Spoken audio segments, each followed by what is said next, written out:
Comment tu te sens, Diane? Très bien. Très bien. OK. Eh bien, là, tu es en état motivé de conscience dans ton cœur. Tu obtiens toutes les informations originelles concernant ce sujet. Il y a des personnes qui, se sentent, poussées et qui chutent ou aussi qui entendent des bruits, voilà, chez eux, voilà. Et alors qu'il y a d'autres personnes, pas du tout. Et je voulais savoir si, il y a un terrain à cela. Voilà. Donc dès que tu as des informations, tu me dis. Alors j'ai 2 types de personnes, mais on va dire que les 2 types de personnes sont des personnes qui ont des clairs ressentis, mais n'en ont pas conscience. Alors il y a des personnes qui sont comme dans leur propre sphère, ça fait une sorte de bulle énergétique transparente qu'ils ne voient pas évidemment et qui, heu, est leur propre enfermement. C'est comme si l'énergie qui se déploie d'eux-mêmes les faisait chuter, les arrête dans leur mouvement. Ça semble alors c'est un enfermement, mais en même temps, c'est comme des alertes. C'est comme s'ils étaient téléguidés par eux-mêmes à alors ils c'est comme s'ils n'arrivaient pas à avancer. J'ai l'impression que ça me fait penser un petit peu à certains jouets qui sont, où tu c'est un petit gugus qui est tout rond et puis qui bouge sur lui-même comme ça et qui revient toujours à la forme initiale après avoir, oscillé. Et ben, cette sphère, elle est là et c'est comme s'ils n'arrivent pas à avancer, on va dire, vers eux-mêmes, heu, sans se bloquer ou sans être freinés par quelque chose. Parce qu'ils doivent, plutôt que d'avancer vers l'extérieur, retourner à l'intérieur. Donc tous dès lors qu'ils veulent aller vers une direction, qui les amènerait vers l'extérieur d'eux-mêmes, à chercher des réponses ailleurs qu'à l'intérieur d'eux-mêmes, ils sont comme interrompus par cette propre, sphère que je vois là, qui est comme assez épaisse et dense. Et puis il y a l'autre type de personne qui n'a justement pas de sphère et qui est totalement, perméable aux désincarnés. Et là, ils ressentent les désincarnés qui les touchent ou qui s'amusent avec eux. D'accord, très bien. Concernant ceux qui sont perméables aux incarnés, est-ce Aux que désincarnés? aux désincarnés, est-ce que tu peux voir si, il s'agit d'une faille chez eux? Oui, ça me parle d'une faille tridimensionnelle et ça me ramène à la première faille qui est spinéale, donc dorsale, le long de la colonne vertébrale, la moelle osseuse, comme la Kundalini. C'est comme s'il y avait une sorte de déperdition énergétique, globale. D'accord. Alors, ça constitue c'est comme si les êtres désincarnés pouvaient scanner, heu, différents types d'informations les concernant et savent exactement où s'amuser, quoi. Donc quand, ça me dit tridimensionnel, ça me montre donc d'un point de vue énergétique, d'un point de vue émotionnel et ça me parle d'un point de vue, au niveau voyage astral, dans le Ça me parle du sommeil. Et leur promenade nocturne dirigée. D'accord. Très bien. OK. Donc, on comprend ici qu'en réalité, il s'agit d'une faille, tridimensionnelle, énergétique, émotionnelle et astrale. Est-ce que il s'agit d'une faille qui peut être, refermée?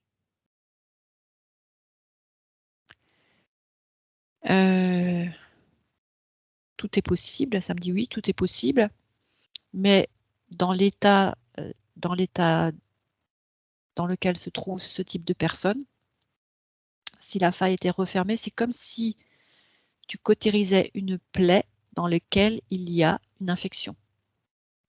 Donc ça ne ferait que, c'est comme si je voyais la personne qui se mettait à gonfler et à imploser. Donc quelque part, c'est en même temps, une protection, parce qu'elle doit régler des choses. C'est comme si le pus pouvait s'écouler par cette je vois par la colonne vertébrale, c'est comme si le déploiement énergétique, qui part de la colonne vertébrale et qui entoure la partie avant, ça les protégeait quelque part au niveau émotionnel, mais en même temps, ça les impacte au niveau du dos. C'est comme si on pouvait leur mettre plein d'hameçons tout le long de leurs différents chakras, au point d'ancrage des chakras. Mais s'ils referment ça, là, l'infection se propage et il n'y a plus OK, de possibilité d'accord. d'accéder à rien. C'est comme s'ils s'étouffent eux-mêmes. Je sais pas comment dire. Alors, d'où vient cette faille tridimensionnelle?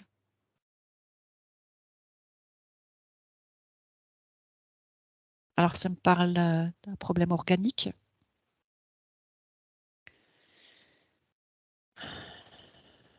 Ça me ramène à quelque chose qui est dans les bases,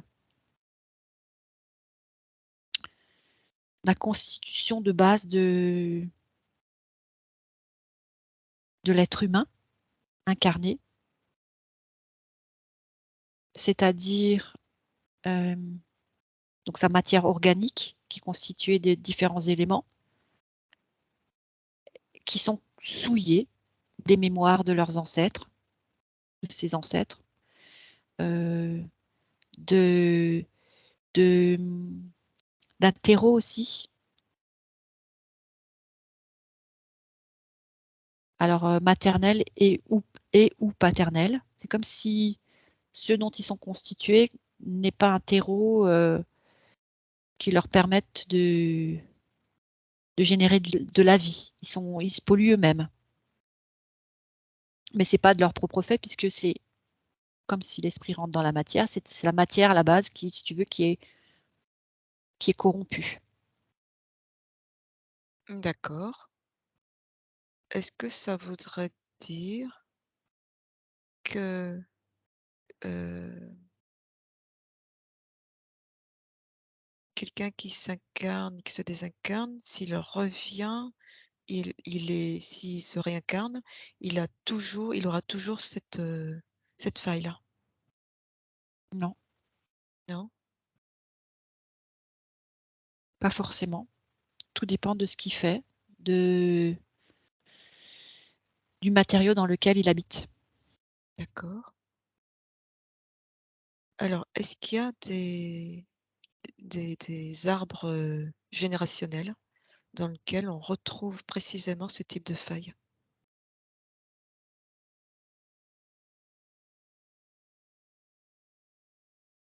Alors à ce que je regarde si c'est à 100 oui, pas forcément à 100 mais il y a des types d'arbres prédestinés, on va dire. Et ça me dit, c'est comme si ces personnes-là qui s'incarnaient dans ces arbres, ça me parle aussi même de personnes qui reviennent plusieurs fois dans leur même arbre, comme pour, comprendre, pour, ils ont pas réglé une première fois, donc ils reviennent parce qu'ils croient avoir, compris et puis ils veulent se redonner une nouvelle chance de nettoyer et là, ça me parle de cycle karmique, corrompu ou de croyance de devoir revenir, plusieurs fois dans la même famille pour nettoyer cet arbre. C'est comme si aussi il y a une notion de sauveur transgénérationnel, d'obligation de sauvetage transgénérationnel, et que ça me parle de revenir à des choses beaucoup plus simples, de juste, on l'a vu plusieurs fois, être, s'autoriser à être et à ressentir de l'amour pour soi dans tout ce que c'est comme si le terreau, justement, dans lequel on s'incarne, même s'il n'est pas de qualité, il ne semble pas de qualité, on va dire, idéale pour être, eh ben, en fait, c'est pas le terreau qui doit être la base de l'être, mais c'est l'être qui transforme le terreau en quelque chose qui le composte quelque part. C'est l'être divin. S'il prend conscience qu'il est un être divin, avec tous les attributs qu'il est censé avoir, sans se glorifier de quoi que ce soit, il rentre dans la matière organique dont il est constitué et il transmute de par son état d'être et de par l'amour qu'il se porte et qu'il porte aussi à sa famille d'accueil et à cet arbre généalogique, et ça suffit. Mais ça me dit pas toujours, parce que là, il y a une histoire ça dépend du type d'enfermement, enfin, ça peut paraître complexe. Et aussi une histoire de prise de conscience de plein de choses. Mais le lâcher-prise me semble fondamental quand même. D'accord. Alors, est-ce que ça concerne les 2 types, de personnes, cette histoire, d'arbre, générationnel? Est-ce que ça concerne les 2 types, il y en a un, c'est des clairs ressentis, avec une belle énergie, mais qui sont enfermés dedans, et puis les autres, la 2e catégorie, celle qu'on vient de voir, qui est perméable aux désincarnés. Les 2 catégories, alors l'arbre généalogique se rapporte, c'est comme si c'était pas forcément un élément propre forcément dans ces cas de figure. Ça peut être, l'arbre généalogique est un élément de toute façon de base à toute forme de problématique organique. Mais dans les 2 cas de figure, les ressentis, donc celui qui est enfermé à l'intérieur de lui, ça me parle de retour à soi.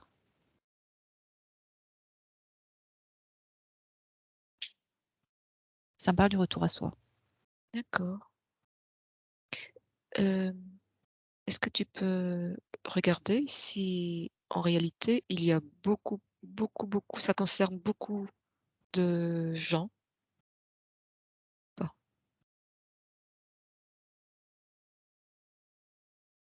Une fourchette. Alors des 2 cas de figure là? Ouais, ouais, ouais. Alors les personnes qui sont enfermées en eux-mêmes, pour revenir à eux, je suis à plus de 60%. D'accord. Et ceux qui sont ce qu'on appellera aussi des éponges, Oui.